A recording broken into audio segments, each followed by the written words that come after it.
आपण परिमिती म्हणजे काय ते शिकणार आहोत. ठीक आहे. परिमिती म्हणजे काय तर कोणत्याही बंदिस्त आकृतीच्या सर्व बाजूंची बेरीज म्हणजे काय म्हणतात त्याला परिमिती. ठीक आहे. समजा तुम्हाला एक आकृती दिली आहे. ओके. अशी आकृती आहे.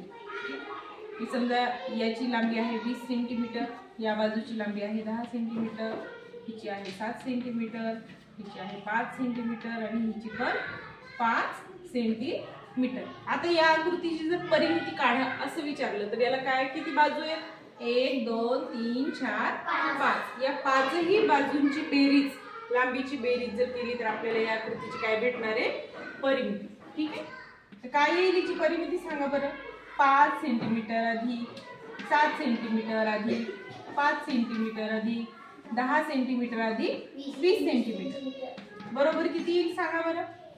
20 आणि 30 30 आणि हे 40 आणि 47 सेंटीमीटर. ठीक आहे. याच पद्धतीनं जर आपल्याला त्रिकोणाची परिमिती विचारली तर या त्रिकोणाची परिमिती समजा 4 सेंटीमीटर, एक बाजू 4 सेंटीमीटर, एक बाजू 6 सेंटीमीटर आणि एक बाजू 10 सेंटीमीटर आहे. तर मग त्रिकोणाची परिमिती काय येईल बरं. या तिन्ही बाजूंची काय येईल बेरीज. ठीक आहे.